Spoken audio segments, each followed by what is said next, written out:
dan setelah paham tentunya diamalkan.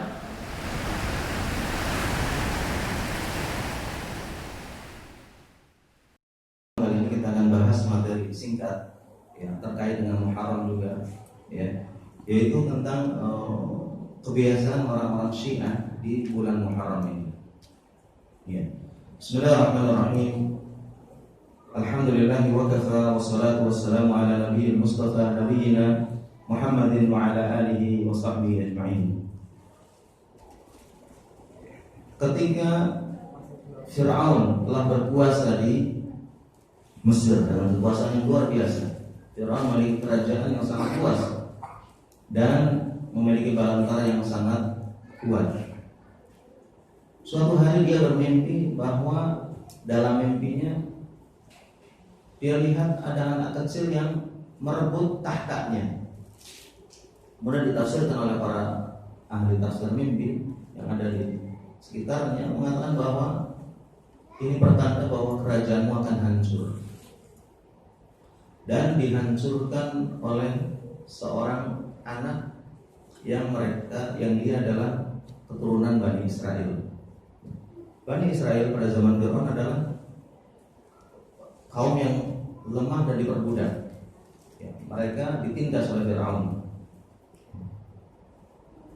Sehingga setelah itu Fir'aun menginstruksikan semua bayi yang lahir laki-laki maka harus dibunuh, karena dia takut bayi ini akan menjadi lawannya nanti atau menjadi penyebab hilangnya kerajaan dia. Maka diinstruksikan kepada prajuritnya, semua yang orang hamil yang ketahuan lahir laki-laki langsung dibunuh bayinya. Ibunya Nabi Musa alaihissalam yang saat itu juga hamil, dan ternyata ketika lahir bayinya laki-laki sangat bingung dan sangat takut kalau ketahuan prajuritnya Fir'aun pasti akan dibunuh bayinya. Kemudian Allah mewahyukan kepada ibunya Musa alaihissalam, ya, bukan wahyu sifatnya ajaran atau wahyu syariah, namun wahyu perintah. Itu disuruhlah dia untuk menaruh bayinya di tabut. Tabut itu kotak. Kemudian tabut itu disuruh untuk dilepas di laut atau di sungai. Dan Allah sebutkan dalam Al-Quran akan diambil oleh musuhku dan musuhnya. Dan benar, ketika kotak itu yang berisi Nabi Musa kecil itu dibawa oleh air sampailah ke dekat kerajaan Fir'aun atau istananya, kemudian diambil oleh istrinya. Dan justru istrinya sendiri yang meminta supaya bayi kecil yang lucu ini supaya diasuh dan dipelihara. Dan benar, Nabi Musa alaihissalam dari bayi sampai besar itu hidup di kerajaan Fir'aun dan tinggal bersamanya. Dan untuk mengurangi kesedihan ibunya Musa alaihissalam, Allah mentakdirkan bahwa Musa tidak mau menyusu pada siapapun. Di sana banyak marobe, wanita-wanita yang kerjaannya menyusui anak bayi, sewa. Ya. Semuanya tidak ada yang diterima oleh Musa alaihissalam. Dia tidak mau menyusu kecuali akhirnya menyusu kepada ibunya. Jadi ibunya menawarkan diri untuk menyusui bayi tersebut. Ya. Dia dibayar oleh Fir'aun juga ternyata menyusui anaknya sendiri. Itulah kekuasaan Allah Subhanahu wa taala. Sampai akhirnya Nabi Musa besar, ketika dia pemuda, menjadi pemuda yang gagah dan kuat, melihat ada dua orang yang berselisih, satu dari kaum Bani Israel, satu dari orang Mesir, pengikutnya Fir'aun. Ketika Nabi Musa melihat kesalahan ada di pihak orang Mesir ini, dipukul orang Mesir itu, akhirnya dia meninggal. Pada pukulan biasa. Ini menunjukkan kuatnya Nabi Musa alaihissalam. Tidak menyangka dengan pukulan itu dia meninggal. Akhirnya Nabi Musa dikejar-kejar sampai mau dibunuh setelah dilaporkan ke Fir'aun bahwa Musa telah memukul orang Mesir yang sampai dia itu meninggal. Akhirnya Fir'aun menginstruksikan supaya Musa dihukum. Musa alaihissalam lari ke Madian, kemudian ketemu dengan putrinya Nabi Syuaib yang akhirnya dinikahkan dengan kedua putrinya. Dulu masih boleh menikah dengan kakak adik, dan ini syariat sebelum syariat Islam, boleh menikah kakak adik perempuan yang dinikah dalam satu akad atau oleh satu laki-laki. Kemudian pulanglah Musa alaihissalam ke Mesir lagi, ya, dengan membawa wahyu. Beliau sudah mendapatkan wahyu dari Allah dan diangkat menjadi nabi. Kemudian berdakwah ke Fir'aun dan pengikutnya sampai terjadi ya adu hujjah dan adu kekuatan mukjizat, di mana Fir'aun mengumpulkan semua tukang sihir, ya, karena andalan Fir'aun adalah para tukang sihir untuk mau mengokohkan kekuasaannya. Setiap ada yang berani menentang langsung disihir. Makanya tukang sihir pada saat itu sangat mulia dan mendapatkan posisi yang sangat tinggi di hadapan Fir'aun seperti para menteri. Ya. Dikumpulkanlah pada Yaumuz Zina. Yaumuz Zina itu hari perayaan di mana orang berkumpul di lapangan atau di tanah lapang atau di istana mereka untuk merayakan hari kebahagiaan mereka. Kemudian dikumpulkanlah tukang sihir dan diundang juga Musa. Ya. Diadulah Nabi Musa AS dengan tukang sihir tersebut. Tukang sihir ini menyihir tali-tali dan ya, tali dan barang-barang yang mereka lempar itu berubah menjadi ular yang sangat banyak, di mana ular-ular ini akan menyerang Musa alaihissalam. Sampai-sampai Nabi Musa ketakutan awalnya. Kemudian Allah wahyukan supaya Nabi Musa melempar tongkat yang ada di tangannya. Akhirnya berubahlah tongkat itu menjadi ular yang sangat besar dan melahap semua ular-ular yang dibikin oleh tukang sihir.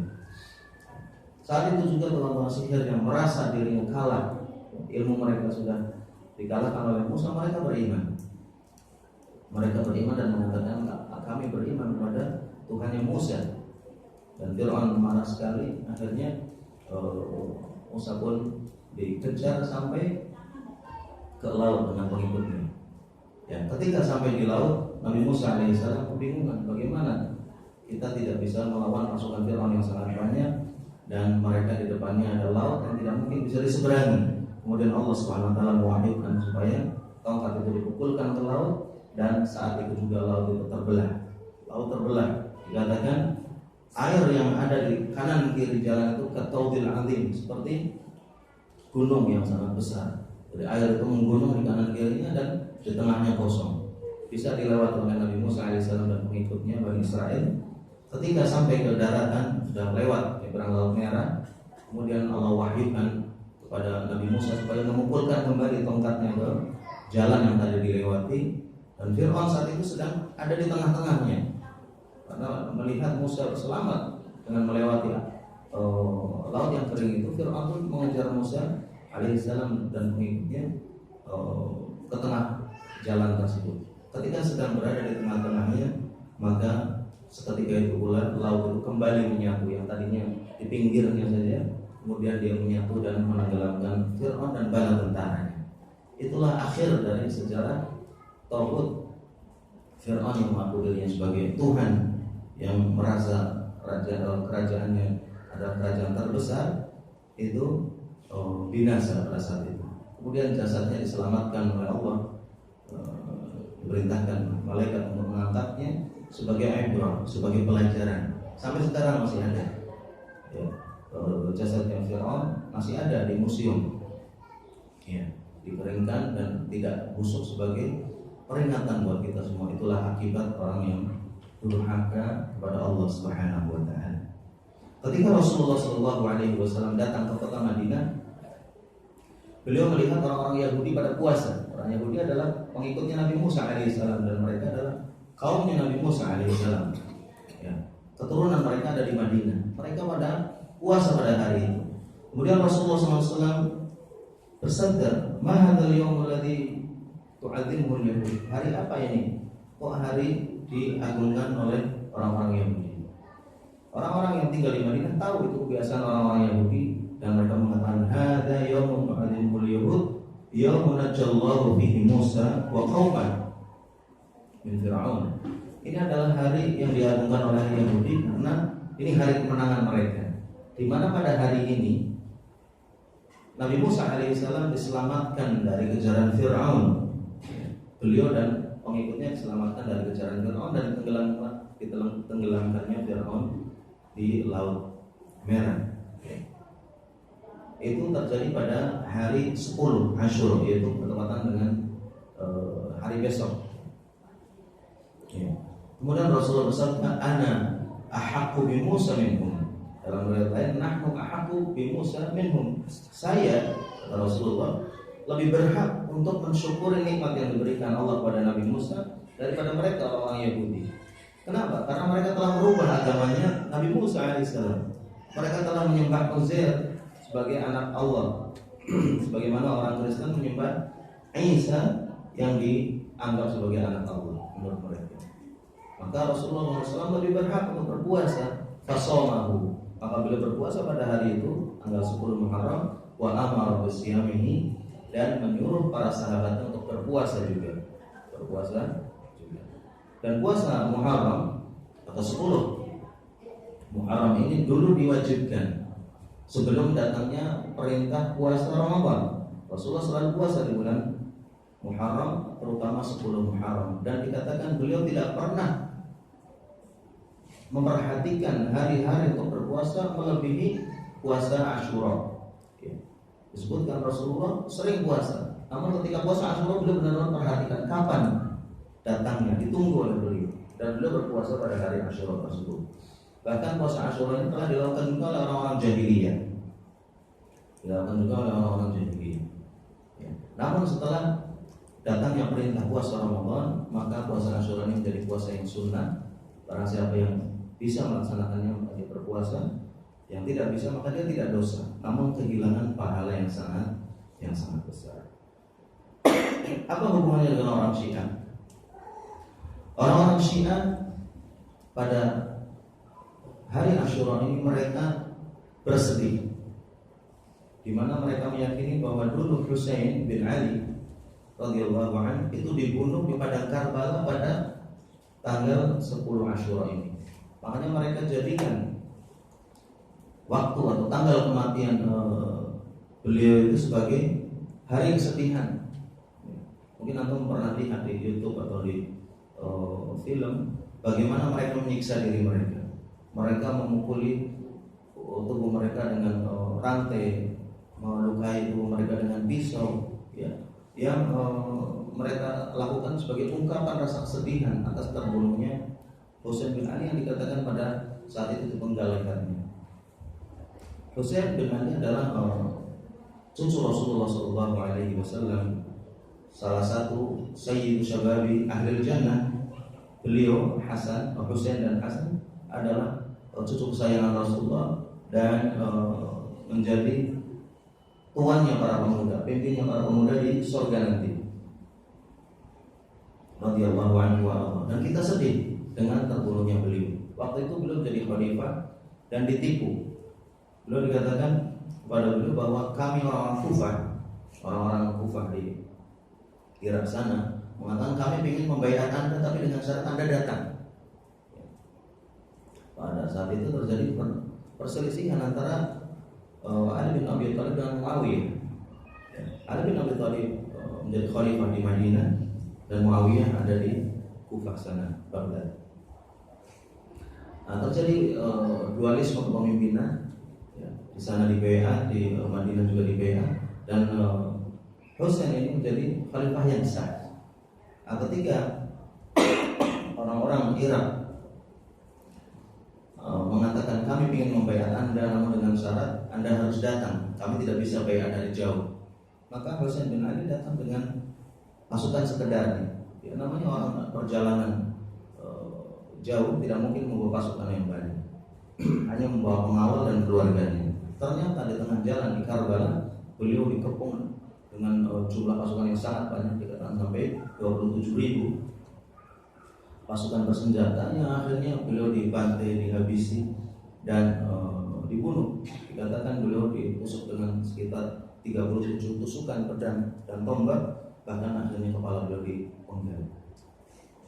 Ini perbuatan yang sangat biadab yang dilakukan oleh orang-orang Khawarij terhadap cucu Rasulullah SAW. Kita bersedih, dan itu adalah musibah dan fitnah yang terjadi di kalangan kaum muslimin.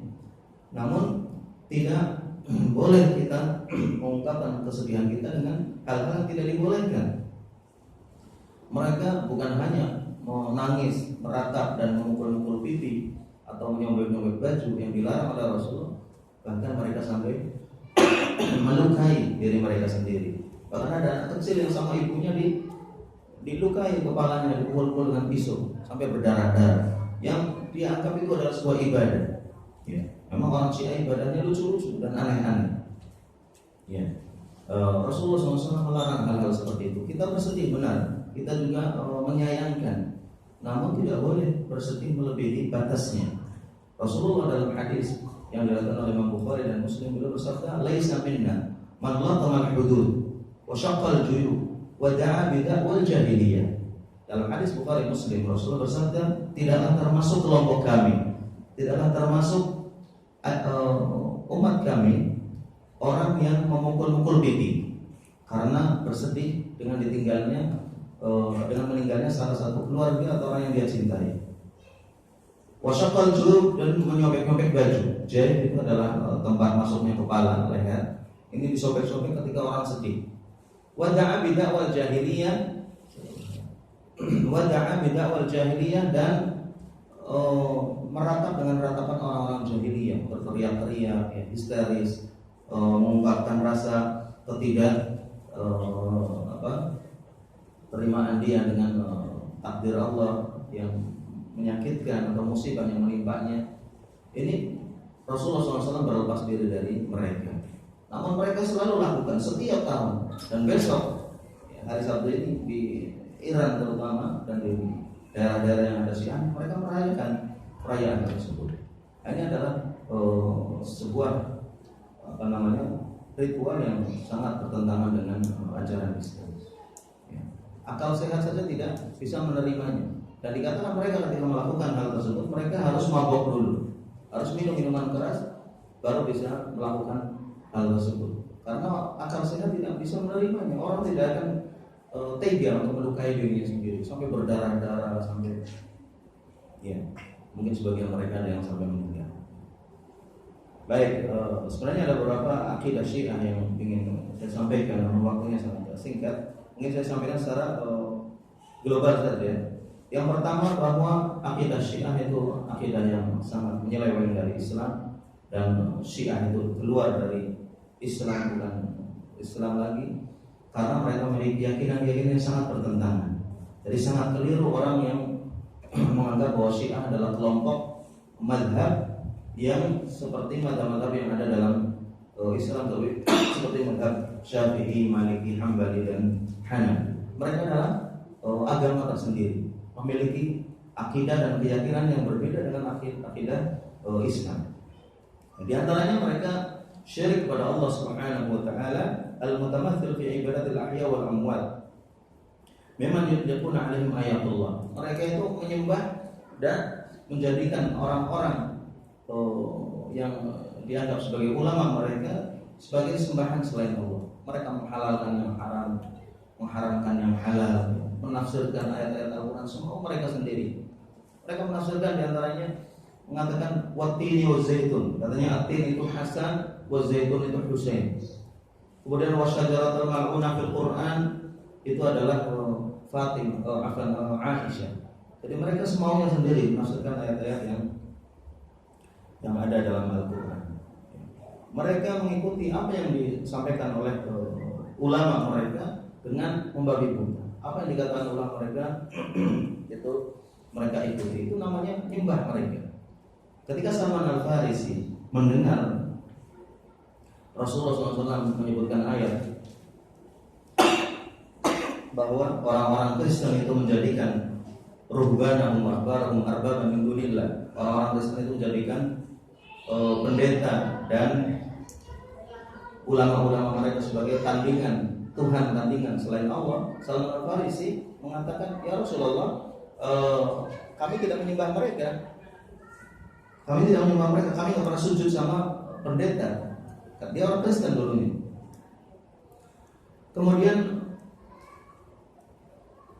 Kemudian Rasulullah SAW menyebutkan bukan menyembah mereka itu dengan sujud pada mereka. Ayuhilluna ma haramallahu wa tuhilluna. Bukankah mereka menghalalkan apa yang Allah haramkan? Ya. Mereka menghalalkan babi, ya. Dan kalian mengikutinya. Wa yuharrimuna ma ahallallah. Watuharrimunahu, dan mereka mengharamkan apa yang Allah halalkan. Mereka mengharamkan nikah. Mereka nggak mau nikah orang-orang pendeta-pendeta tersebut. Dan kalian ikuti? Qala na'am, iya, kami ikuti ya Rasulullah. Qala tilka ibadatuhum. Itulah ibadah sama mereka. Ibadah itu bukan sujud, tapi mengikuti apa yang mereka sebarkan dari ajaran-ajaran sesat. Nah, orang Syiah mengatakan, di antara mereka yang mengatakan bahwa nanti Imam Ali bin Abi Thalib itu di akhirat akan berdiri di depan pintu surga dan neraka, dan mengatakan tidak akan bisa masuk surga kecuali yang dimasukkan oleh Ali bin Abi Thalib, dan tidak akan masuk neraka kecuali yang dimasukkan oleh Ali bin Abi Thalib. Subhanallah, dia seperti Tuhan, seperti Allah Subhanahu wa taala. Dan itu diyakini oleh mereka. Bahkan mereka mengatakan dalam ceramah-ceramah mereka, tidak ada seorang pun yang bisa masuk ke surga kecuali besok min Ali, kecuali dengan adanya sertifikat untuk masuk surga, tiket dari Ali bin Abi Thalib. Subhanallah, sampai seperti itu. Jadi mereka menjadikan imam-imam mereka itu seperti Tuhan, di mana memiliki kekuasaan untuk memasukkan orang ke surga atau ke neraka. Yang kedua, mereka memiliki akidah al-bada. Al-bada itu Allah tidak tahu terhadap kejadian yang ada di alam semesta ini kecuali setelah terjadinya. Jadi mereka menganggap bahwa Allah itu bodoh. Tahunya kejadian setelah terjadi baru tahu. Ya, padahal Allah Subhanahu wa taala alimun, wallahu bikulli syai'in alim. Ala ya'lamu man khalaq wa huwa latiful khabir. Allah itu Maha mengetahui terhadap segala sesuatu. Dia yang menciptakan, pasti yang Maha mengetahui dan Maha lembut, ya. Mereka juga mengatakan yang ketiga akidah mereka bahwa Ali itu maksum, ya, di mana Ali itu tidak punya kesalahan, dia dijamin dari kesalahan-kesalahan dan kekeliruan. Yang terakhir, sebenarnya banyak akidahnya, bahwa mereka juga meyakini bahwa imam-imam mereka itu maksum. Yaquluna bi ismat al-a'immah al-itsna asyar, ya, imam yang 12 dari Imam Ali bin Abi Thalib sampai nanti Imam Mahdi. Mereka maksum semuanya, dan mereka adalah orang-orang yang memiliki hak untuk memasukkan orang ke surga atau ke neraka, yang memiliki kemampuan untuk mengatur alam semesta dan seterusnya, dari keyakinan-keyakinan yang sangat sesat. Ya, mungkin itu saja karena waktu kita sudah habis. Ya, untuk kajian besok mungkin kita liburkan Sabtu. Kajian Sabtu kita nggak ada, dan kita akan kajian lagi insya Allah pekan depan. Ya, untuk donasi rohingya pekan pertama alhamdulillah dapat 499 real. Mudah-mudahan kita gabung dengan pekan depan bisa lebih banyak lagi. Terima kasih atas perhatiannya. Mohon maaf kalau ada kekurangan dan kesalahannya. Kita akhiri dengan doa kafaratul majelis. Subhanallahumma rabbana wa bihamdika asyhadu an la ilaha illa anta astaghfiruka wa atubu ilaik. Wassalamualaikum warahmatullahi wabarakatuh.